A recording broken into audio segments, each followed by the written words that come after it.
মজলুম মুসলিমের পক্ষে এক হিন্দু ভাইয়ের বিরল মানবতা, মোদির জন্য শিক্ষা।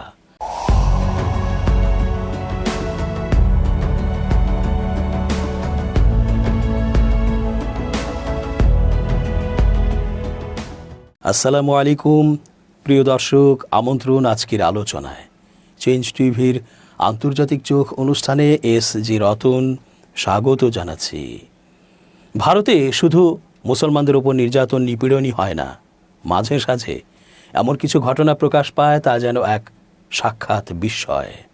তারা বুঝিয়ে দিতে চায় ভারতের রাষ্ট্রীয় সন্ত্রাস মুসলিমদের ওপরে অব্যাহতভাবে বলবৎ থাকলেও এমন একজন হলেও আছেন যিনি ধর্মটাকে বড় করে না, বরং মানবিক দাবির প্রেক্ষিতে মানুষের জন্য হয়ে যান।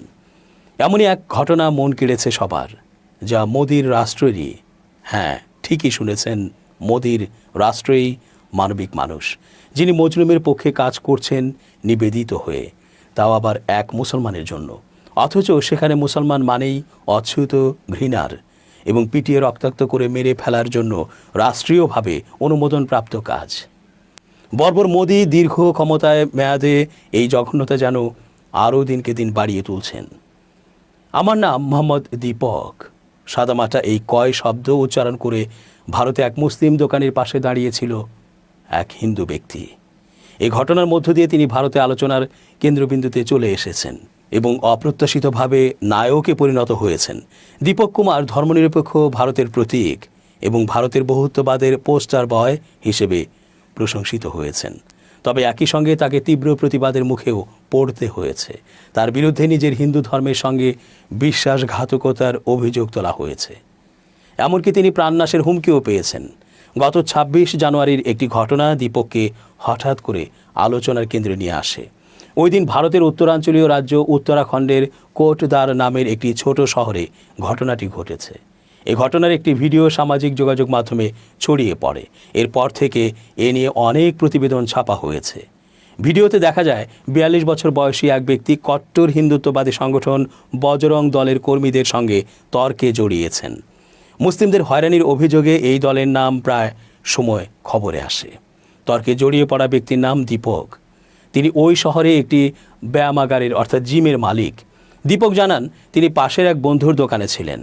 তখন দেখেন জনা ছয়েক ব্যক্তি বাবা school dress and matching centre নামের একটি পোশাকের দোকানের বয়স্ক মালিক বাকিল আহমেদকে ঘিরে উত্ত্যক্ত করছেন। তারা আহমেদকে তার ৩০ বছরের পুরনো দোকানের নাম থেকে বাবা শব্দটি বাদ দিতে চাপ দিচ্ছিলেন। ভারতে বাবা শব্দটি বহুল ব্যবহৃত। সেখানে সাধু সন্ন্যাসী বা ধর্মগুরুর পাশাপাশি হিন্দু ও মুসলিম উভয় সম্প্রদায়ের মানুষ বাবা বা দাদাকেও এই সমর্থনে ডাকেন বা সম্বোধনে ডাকেন। কিন্তু উগ্রবাদী বজরং দলের কর্মীদের দাবি ছিল ভিন্ন। তারা জবরদস্তি করছিল কোটদারে বাবা মানে স্থানীয় হনুমান মন্দির সিদ্ধ বালি বাবাকে বোঝায়। তাই কোনো মুসলিম ব্যবসায়ীর তার দোকানের নামে এই শব্দ ব্যবহারের অধিকার নেই। ভিডিওতে শোনা যায় আহমেদের ছেলে তাদের বজরং দলের কর্মীদের কাছে কিছুটা সময় চেয়ে অনুরোধ করছেন, কিন্তু তারা বলে দেরি করা যাবে না। ঠিক এই সময় দীপক সেখানে হাজির হন। পরে বিবিসি হিন্দিকে তিনি বলেন, দোকানের সামনে অনেক মানুষের ভিড় দেখে তিনি এগিয়ে যান। ভিডিওতে তাকে প্রশ্ন করতে শোনা যায়, মুসলিমরা কি ভারতের নাগরিক নন? দীপক বলেন, কোনো পরিকল্পনার অংশ নয়, তার হস্তক্ষেপ ছিল সম্পূর্ণ স্বতঃস্ফূর্ত। তার ভাষায়, কয়েকজন তরুণ একজন বয়স্ক মানুষের সঙ্গে এত রূঢ়ভাবে কথা বলছে, এটা আমার ভালো লাগেনি। তার ধর্মের কারণে তাকে নিশানা করা হচ্ছিল। তারা মুসলিমদের নিশানা করে আসছিল। ৬৮ বছর বয়সী আহমেদ বলেন, দীপক সেখানে না থাকলে কি ঘটত বলা কঠিন। তার ভাষায়, আমরা ভীত ছিলাম। তারা নিজেদের দাবি আদায়ের জন্য যে কোনো কিছু করতে পারত। দীপকের প্রতিরোধের পর হিন্দুত্ববাদী বজরং দলের কর্মীরা তার নাম জানতে চান। দীপক বলেন, নিজেকে মোহাম্মদ দীপক হিসেবে পরিচয় দেওয়ার মাধ্যমে বলতে চেয়েছিলাম, আমি একজন ভারতীয়। এটি ভারত এবং এখানে প্রতিটি মানুষ ধর্ম নির্বিশেষে থাকার অধিকার রাখে। হিন্দু ও মুসলিম নামের এমন অস্বাভাবিক সংমিশ্রণ দেখে বজরং দলের কর্মীরা হতভম্ব হয়ে চলে যান। কিন্তু এর কয়েকদিন পর দীপকের জিমের বাইরে বিক্ষোভ করতে উগ্রবাদী দলটির ১৫০ জনের বেশি সমর্থক জড়ো হন।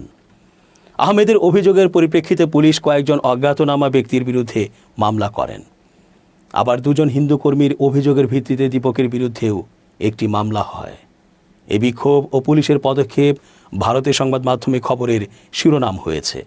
এমন এক সময়ে ঘটনা ঘটল যখন বিনা উস্কানিতে উশৃঙ্খল হিন্দুত্ববাদী জনতার হাতে মুসলিমদের ওপর হামলা নিত্য নৈমিত্তিক ব্যাপার হয়ে দাঁড়িয়েছে। এমন একটি প্রেক্ষাপটে দীপকের এই রুখে দাঁড়ানোর ঘটনাটি এক বিরল বীরত্বপূর্ণ কাজ হিসেবে প্রশংসিত হচ্ছে। কংগ্রেস দলীয় সংসদ সদস্য রাহুল গান্ধী দীপককে ভারতের একজন নায়ক বলে মন্তব্য করেছেন। রাহুল বলেছেন, তিনি এমন একজন নায়ক যিনি সংবিধান ও মানবতার জন্য লড়ছেন। সামাজিক যোগাযোগ মাধ্যম এক্সে এক পোস্ট দিয়ে রাহুল লিখেছেন, দীপক ঘৃণার বাজারে ভালোবাসা ছড়াচ্ছেন। তিনি যোগ করেন, আমাদের আরও অনেক দীপক প্রয়োজন, যারা মাথা নত করে না, ভয় পান না এবং যারা সংবিধানের পক্ষে পূর্ণ শক্তি নিয়ে দাঁড়িয়ে থাকেন। ইন্ডিয়ান এক্সপ্রেসের এক নিবন্ধে বলা হয়েছে, ভিডিওটি বিপুল আশার সঞ্চার করেছে। প্রতিবেদনটিতে বলা হয়েছে, ঘৃণা ও অসহিষ্ণুতায় আচ্ছন্ন হয়ে পড়েছে এমন মনে হওয়া এক সমাজে দীপকের কথাগুলো যেন নতুন উদ্দীপনা যোগায়। সেগুলো আমাদের মনে করিয়ে দেয়, এটাই প্রকৃত ভারত, যেখানে প্রত্যেক মানুষের নিজের মতো করে বাঁচার অধিকার আছে আর নিজের দোকানের নামও নিজের পছন্দ মতো রাখার স্বাধীনতা রয়েছে। আরও অনেকে দীপকের প্রতি সংহতি প্রকাশ এবং গুন্ডাদের বিরুদ্ধে রুখে দাঁড়ানোর জন্য প্রশংসা করতে সামাজিক যোগাযোগ মাধ্যম বেছে নিয়েছেন। তার ফোন অবিরাম বেজে চলেছে। সাংবাদিক, আলোকচিত্রী ও অন্যান্য দর্শনার্থীদের কাছে তিনি ভীষণ কাঙ্ক্ষিত হয়ে উঠেছেন। ইনস্টাগ্রামে দীপকের অনুসারীর সংখ্যা হু হু করে বেড়ে চলেছে। 29 জানুয়ারি শেয়ার করা একটি সংক্ষিপ্ত ভিডিওতে 50 লাখের বেশি লাইক পড়েছে। সেখানে তিনি বলেন, আমি হিন্দু নই, আমি মুসলিম নই, আমি শিখ নই, আমি খ্রিস্টান নই, সবার আগে আমি একজন মানুষ। নতুন পাওয়া খ্যাতির সঙ্গে মানিয়ে নেয়ার চেষ্টা করছেন দীপক। তিনি বলেন, একটি সাধারণ প্রতিবাদ এত বড় বিষয় হয়ে উঠবে এটা কখনো ভাবেননি। দীপক বলেন, যা ঠিক মনে হয়েছে আমি শুধু তাই করেছি। বিষয়টি এত বড় হয়ে যাবে ভাবিনি, কিন্তু এখন এটি জাতীয় খবর। তবে এই সাহসী অবস্থানের জন্য দীপককে মূল্যও দিতে হচ্ছে। দীপক তীব্র সমালোচনার মুখে পড়েছেন। সমালোচকেরা তাকে নিজ ধর্মের প্রতি বিশ্বাসঘাতক বলে আখ্যা দিচ্ছে এবং তাকে গালিগালাজ করে সামাজিক যোগাযোগ মাধ্যমে পোস্ট দিচ্ছেন বা মন্তব্য করছেন। দীপক অসংখ্য প্রাণনাশের হুমকিও পেয়েছেন। গেল বুধবার তিনি এক্সে এমন একটি হুমকিমূলক ফোন কলের রেকর্ডিং পোস্ট করেছেন। ফোন দেয়া ওই ব্যক্তি দীপককে বলছিলেন, বজরং দলের তোমাকে ছেড়ে দেওয়া উচিত হয়নি, আমি শিগগির তোমাকে শিক্ষা দেব। দীপক বলেন, এসব ঘটনা তার পরিবারকে মানসিকভাবে বিপর্যস্ত করে ফেলেছে। তার ভাষায়, তারা ভীত, আর আমিও এখন প্রচণ্ড মানসিক চাপের মধ্যে আছি। দীপকের জিমটি একসময় জমজমাট ছিল, এখন তা অনেকটা জনশূন্য। জিমের সদস্য সংখ্যা কমায় তার আর্থিক দুশ্চিন্তা বেড়েছে। দীপক বলেন, আগে এখানে প্রতিদিন 150 জনের বেশি মানুষ প্রশিক্ষণ নিতে আসতেন, এখন সেই সংখ্যা কমে 15 জনে দাঁড়িয়েছে। অনেকে ভয়ে আর আসছে না। গত সপ্তাহে ভারতের বিরোধী দলের সংসদ সদস্য জন ব্রিটাস দীপকের সঙ্গে দেখা করেন এবং তাকে হিন্দুত্ববাদী সাম্প্রদায়িকতার বিরুদ্ধে সংগ্রামের এক আশার আলো বলে অভিহিত করেন। এই রাজনীতিবিদ জানান, তিনি দীপকের জিমের সদস্যপদ নিয়েছেন, যা সাম্প্রদায়িক অপশক্তির হুমকির কারণে বর্তমানে জনশূন্য হয়ে পড়ে আছে। দীপকের আর্থিক সংকটের খবর ছড়িয়ে পড়ার সঙ্গে সঙ্গে ভারতের বিভিন্ন প্রান্তের মানুষ তার জিমের সদস্যপদ কেনার প্রস্তাব দিতে শুরু করেন। উদাহরণ হিসেবে জয় দাস নামের এক ব্যক্তির কথা বলা যায়। তিনি এক্স পোস্টে লিখেছেন, আমরা একজন ভালো মানুষকে হারতে দিতে পারি না। হুমকি ও দুশ্চিন্তা সত্ত্বেও দীপক বলেন, ভবিষ্যতে তিনি আবারও এমন পরিস্থিতির মুখোমুখি হলে আবার অন্যের বিরুদ্ধে রুখে দাঁড়াবেন। তিনি বলেন, আমরা যদি আজ নীরব থাকি, তবে কাল আমাদের সন্তানরাও একই নীরবতা শিখবে।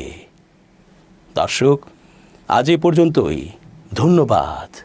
changetv.press এক ফোঁটা হলুদও নেই।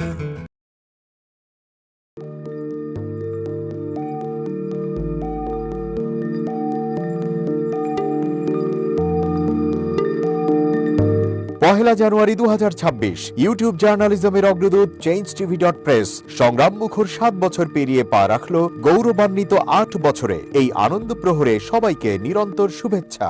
আমি নিজেকে ধন্যবাদ মনে করি। আমি সৌভাগ্যবান, চেঞ্জ টিভির পক্ষ থেকে আমার সাক্ষাৎকার নেওয়ার জন্য তারা আসছেন এবং চেঞ্জ টিভি দীর্ঘ 8 বছর ধরে এই কাজগুলি করছে। আমি তারা অনেক ভালো কাজ করেছেন, দেশের মানুষের সুখ দুঃখের কথা প্রত্যক্ষ তুলে ধরছেন। আমার আশা থাকবে চেঞ্জ টিভি সামনের দিকে উত্তরোত্তর আরো সমৃদ্ধ হবে। একটাই শুধু আমাদেরকে উপদেশ দিতে চায় তাদের কাছে, সেটা হচ্ছে সত্য কথাটা মানুষের সামনে তুলে ধরা, মানুষের ভিতরে কি চায় তাদেরটা তুলে ধরা, মানুষের প্রত্যাশা তুলে ধরা, এবং মানুষের মধ্যে এই যে দেশাত্মবোধটা এবং সত্যবাদীটা এটা জাগরণ করে চেঞ্জ টিভির সামনের দিকে এগিয়ে যাবে। এবং যারা দেশের কথা চিন্তা করে এবং দলমত নির্বিশেষে যে লোকগুলো আছে তারা দেশের কথা চিন্তা করে, দেশের উন্নয়নের কথা চিন্তা করে, কোনো পক্ষপাতিত্ব করে না, তাদের বক্তব্য দেশের মানুষের তুলে ধরা, এই কাজগুলি সামনে এগিয়ে নিয়ে যাবে, এটা আমাদের প্রত্যাশা। অনেক ধন্যবাদ আপনাদেরকে, দেশবাসীকে, দেশবাসী সবাইকে আমি ধন্যবাদ জানাচ্ছি। changetv.press, এক ফোঁটা হলুদ নেই।